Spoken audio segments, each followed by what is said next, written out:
لوگوں کی سزا ہے اور اس سزا کی سختی اور شدت کو اللہ رب العزت نے بیان کیا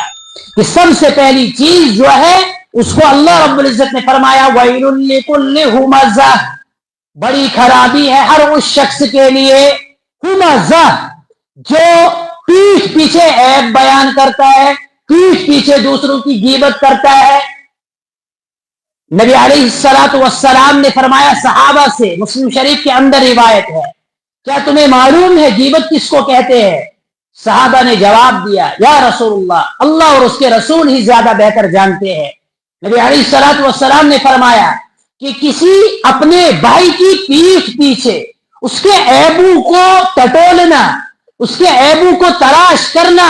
ایک دوسروں کے سامنے ان عیبوں کو بیان کرنا، اس کو غیبت کہتے ہیں۔ صحابہ نے عرض کیا یا رسول اللہ، اگر وہ عیب حقیقت میں اس انسان کے اندر موجود ہو پھر بھی یہ غیبت ہے؟ نبی علیہ الصلوۃ والسلام نے فرمایا کہ اس انسان کے اندر اگر حقیقت میں وہ عیب موجود ہوں گے تب ہی تو غیبت ہے، اگر اس انسان کے اندر یہ عیب موجود نہیں ہے جو اس کی پیٹھ پیچھے آپ نے بیان کیے پھر تو یہ بہتان ہوگا، پھر تو یہ تہمت ہوگی۔ غیبت اس وقت ہوگی جب اس کے اندر یہ عیب موجود ہوں گے، اس کے اندر موجود نہیں ہے تو یہ اس وقت تہمت بن جائے گی جو ایک سنگین جرم ہے۔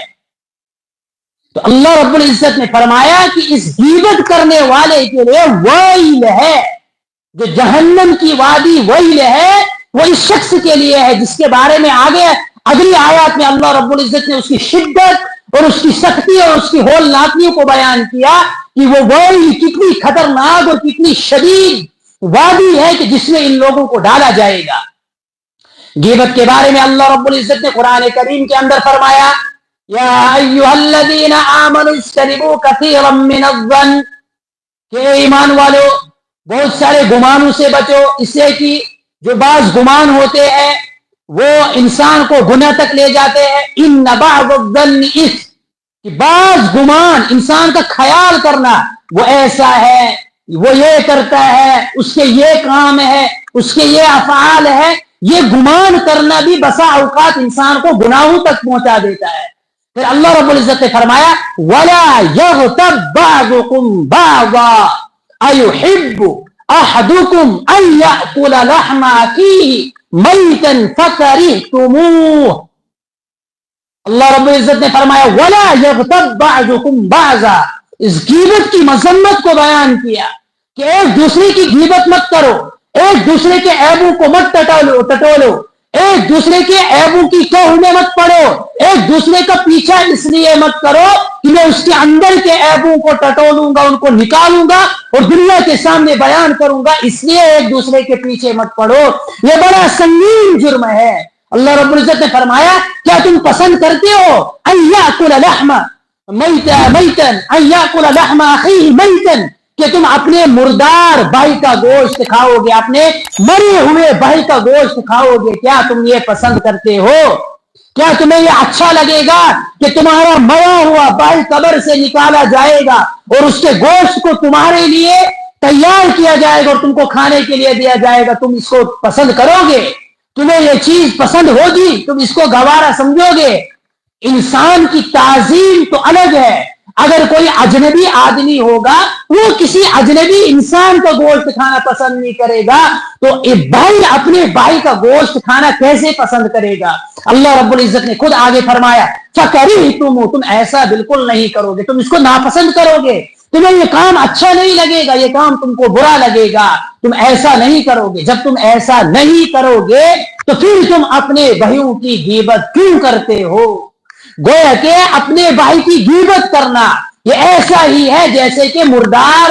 بھائی کا گوشت کھانا، اپنے حقیقی مرے ہوئے بھائی کا گوشت کھانا یہ ایسا ہے جیسے کسی کے پیٹھ پیچھے غیبت کرنا، اس کی عیب جوئی کرنا، اس کے عیبوں کو ٹٹولنا، ان کو گن گن کر رکھنا اور پھر لوگوں کے سامنے بیان کرنا، یہ ایسا ہی جرم ہے جیسے کہ کسی نے اپنے مرے ہوئے بھائی کا گوشت کھایا۔ اللہ رب العزت نے فرمایا تم ایسا نہیں کرو گے، جب تم ایسا نہیں کرو گے تو پھر کیوں یہ کام تم کرتے ہو؟ یعنی تم کو یہ کام نہیں کرنا چاہیے۔ یہ غیبت اتنا سنگین جرم ہے کہ اس غیبت کی وجہ سے نبی علیہ الصلوۃ والسلام نے فرمایا کہ معراج کے موقع پر جب سفر معراج میں تھا بہت ساری چیزوں پر میرا گزر ہوا، بہت سارے لوگوں کو میں نے دیکھا، بہت ساری چیزوں کا معائنہ کیا، ان میں سے ایک جماعت کے پاس سے میرا گزر ہوا، میں نے دیکھا کہ ان لوگوں کے ناخن جو ہے وہ تانبے کے ہے، اور وہ لوگ اپنے ناخنوں کے ذریعے سے اپنے چہرے کو نوچ رہے ہیں، اپنے سینے کو نوچ رہے ہیں۔ میں نے جبریل امین سے پوچھا کہ یہ لوگ کون ہیں؟ جبریل امین نے فرمایا یہ وہی لوگ ہیں جو ایک دوسرے کی غیبت کرتے تھے، پیٹھ پیچھے ایک دوسرے کے عیبوں کو بیان کرتے تھے، یہ وہی لوگ ہیں آج اپنے ہاتھوں سے یہ اپنے گوشت کو نوچ رہے ہیں اور اپنے سینوں کو نوچ رہے ہیں، یہ اسی عذاب میں مبتلا ہوں گے، اسی عذاب میں یہ رہیں گے۔ یہ غیبت حقوق العباد میں سے ہے۔ حقوق اللہ اگر ہوگا، اللہ رب العزت چاہے تو اس کو معاف کر دے گا بغیر حساب کتاب کے۔ مثال کے طور پر کسی انسان نے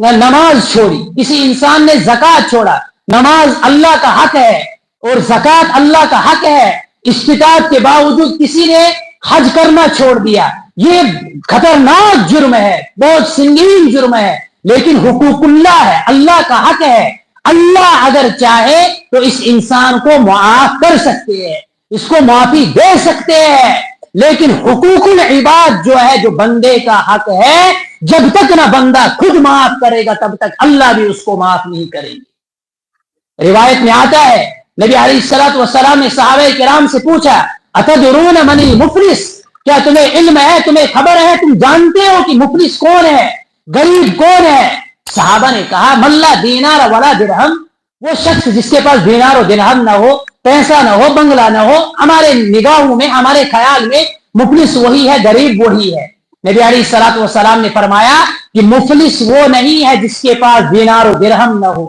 جس کے پاس دولت نہ ہو، شہرت نہ ہو، وہ مفلس نہیں ہے، بلکہ مفلس وہ شخص ہے کہ جس نے پوری زندگی نماز بھی پڑھی، روزے بھی رکھے، حج بھی کیے، صدقات بھی دیے، خیرات بھی کیے، اللہ رب العزت کی نافرمانی ذرہ برابر بھی نہیں کی، یعنی اس نے بالکل فرما برداری نہیں اپنی پوری زندگی گزاری، لیکن کل قیامت کے دن اس کو جب حساب و کتاب کے لیے لایا جائے گا، اللہ رب العزت کے سامنے پیش کیا جائے گا، تو اس کے سر پر لوگوں کے حقوق اتنے زیادہ ہوں گے کہ ان لوگوں کے جتنے گناہ ہیں ان سے ایک ایک کر کے لیا جائے گا، اس کی نیکیاں دی جائیں گی۔ جب نیکیاں ختم ہو جائیں گی، نیکیاں ختم ہونے کے بعد دوسرے جو لوگ بچے ہوں گے ان کے گناہ لائے جائیں گے اور اس انسان پر ڈالے جائیں گے، اور اس پر ڈالنے کے بعد اس کو اونڈے منہ جہنم میں ڈالا جائے گا۔ یہ اصل مفلس ہے کہ زندگی میں کسی کو گالی دی ہوگی، کسی پر تہمت لگائی ہوگی، کسی کی غیبت کی ہوگی،